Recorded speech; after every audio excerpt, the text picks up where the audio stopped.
ವರ್ಷವಿಡೀ ಕೂಡ ಕಷ್ಟಪಟ್ಟು ರೈತರು ಈ ಮಾವು ಬೆಳೆದಿದ್ರು. ಪ್ರಮುಖವಾಗಿ ಉತ್ತಮ ಬೆಳೆ ಸಿಗಬಹುದು, ಇನ್ನೇನು ಲೈಫ್ ಸೆಟಲ್ ಆಗುತ್ತೆ ಅಂತ ರೈತರು ಅಂದ್ಕೊಂಡಿದ್ರು. ಬಟ್ ಎಲ್ಲವೂ ಕೂಡ ಉಲ್ಟಾಗಿ ಹೋಗಿದೆ. ಕಾರಣ ಅಕಾಲಿಕ ಮಳೆ.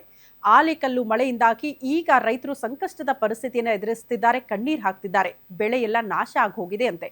ಈ ಕುರಿತು ಒಂದು ರಿಪೋರ್ಟ್ ಇದೆ, ಬನ್ನಿ ನೋಡ್ಕೊಂಡು ಬರೋಣ. ಗಡಿ ಜಿಲ್ಲೆ ಬೀದರ್ ಮೇಲೆ ಪ್ರಕೃತಿಯ ವಕ್ರದೃಷ್ಟಿ ಬಿದ್ದಂತೆ ಕಾಣಿಸ್ತಾ ಇದೆ. ಬಿರುಗಾಳಿ ಸಹಿತ ಸುರಿದ ಅಕಾಲಿಕ ಆಲಿಕಲ್ಲು ಮಳೆಗೆ ಮಾವು ಬೆಳೆಗಾರರು ಕಂಗಾಲಾಗಿದ್ದಾರೆ. ಜಿಲ್ಲೆಯಾದ್ಯಂತ ಹೂ ಬಿಟ್ಟು ಕಾಯಿ ಕಟ್ತಾ ಇದ್ದ ಮಾವಿನ ಮರಗಳು ಈಗ ಬರಿದಾಗಿವೆ. ಬಿರುಗಾಳಿಯ ಹೊಡೆತಕ್ಕೆ ಮಾವಿನ ಹೂವು ಚಿಕ್ಕ ಚಿಕ್ಕ ಮಿಡಿಗಳು ಉದುರಿ ಹಾಳಾಗ್ತಾ ಇವೆ. ಜಿಲ್ಲೆಯಾದ್ಯಂತ 2,000 ಹೆಕ್ಟೇರ್ ಪ್ರದೇಶದಲ್ಲಿ ಬೆಳೆದ ಮಾವು ಅಕಾಲಿಕ ಮಳೆಯಿಂದ ನಾಶವಾಗಿದೆ. 2 ಎಕರೆ 18 ಗುಂಟೆ ಮಾವಿನ ತೋಟ ಅದ. ಇಲ್ಲಿ ಏನದ ಅಂದ್ರೆ ಸಾಕಷ್ಟು ಮೆಹನತ್ ಮಾಡಿ ಸಾಕಷ್ಟು ಏನದ ಅಂತಂದ್ರೆ ನಿಮ್ಮ ಫಲ ಸಿಗ್ತದೆ ಅಂತ ಹೇಳಿ ಆಸೆಯಿಂದ ಸಾಕಷ್ಟು ಇದಕ್ಕೆ ಏನದ ಅಂತಂದ್ರೆ ಮೆಹನತ್ ಮಾಡ್ಕೇಸಿ ಗಿಡಗಳು ಬೆಳೆಸಿದೆವು. ಈ ವರ್ಷ ಏನದ ಅಂತಂದ್ರೆ ಟೋಟಲ್ದಾಗ ಗಿಡಗಳು ಏನದ ಅಂದ್ರೆ ಎಲ್ಲ ಮಾವಿನ ಹಣ್ಣು ಹತ್ತಿಂದು ಅಂತ ಹಣ್ಣುಗಳ ರಾಜ ಮಾವಿನ ರಾಜ ಅಂತಂತಾರೆ. ಅಂಥದ್ದು ಏನಂದ್ರೆ ಹಣ್ಣುಗಳು ಹತ್ತಿನ ಏನದ ಅಂದ್ರೆ ಇವತ್ತಿನ ದಿವಸ ಪೂರ ಎಲ್ಲ ಈ ಸಾಕಷ್ಟು ಇದು ಏನು ಮಳೆ ಗಾಳಿ ಏನು ಬಿಟ್ಟದ ಈ ಒಂದು 4-5 ದಿವಸ ಹಿಂದೆ 8 ದಿವಸ ಹಿಂದೆ ಏನು ಬೀಳತ್ತ ಕಂಟಿನ್ಯೂ ಇದು ಈ ಎಲ್ಲ ಏನದ ಅಂದ್ರೆ ಗಿಡಗಳದ್ದು ಅಷ್ಟು ಮಾವಿನ ಏನದ ಅಂದ್ರೆ ತೆಳಗೆ ಉದುರು ಹೋಗ್ಬಿಟ್ಟಾವ.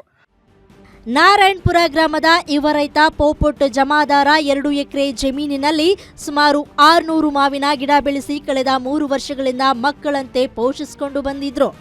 ಈ ಬಾರಿ ಉತ್ತಮ ಆದಾಯದ ನಿರೀಕ್ಷೆಯಲ್ಲಿದ್ದ ರೈತನಿಗೆ ಅಕಾಲಿಕ ಮಳೆ ಹೊಡೆತ ನೀಡಿದೆ. ಸುಮಾರು 50% ಮಾವು ನೆಲಸಮವಾಗಿದ್ದು ರೈತನ ಆದಾಯದ ಕನಸು ನುಚ್ಚು ನೂರಾಗಿದೆ. ಇದು ಹಣ್ಣ ಹಂಪಲಾಗ ಭಾಳ ಉತ್ಪನ್ನ ಅದ. ಏನಾರ ಕಷ್ಟ ಮಾಡಿ ಏನಾರ ಬೆಳೆಸ್ಬೇಕು. 4 ವರ್ಷ 5 ವರ್ಷ ಇದು ಕಷ್ಟ ಮಾಡಿ ರೊಕ್ಕ ಹಾಕಿ 1 ವರ್ಷ ಫಲ ತೆಗಿಬೇಕಾದ್ರೆ ಇದು ಅಕಾಲಿಕ ಆಗಿ ಈ ಮಳೆ ಬಂದು ಗಾರ ಮಳೆ ಬಂದು ಇದು ಮಾವಿನ ಹಣ್ಣಿಂದ ಭಾಳ ಹಾನಿ ಆಗ್ಯದ ಸರ್. ಇದಕ್ಕೆ ಸರ್ಕಾರ ಈಚೆ ಕಡೆ ಸರ್ಕಾರ ಗಮನ ಹರಿಸಬೇಕು ಮತ್ತು ಏನಾರ ರೈತರಿಗೆ ಪರಿಹಾರ ನೀಡಬೇಕಂತೂ ನಾನು ಇದು ಸರ್ಕಾರಕ್ಕೆ ಮನವಿ ಮಾಡ್ಕೋತಾ ಇದ್ದೀನಿ.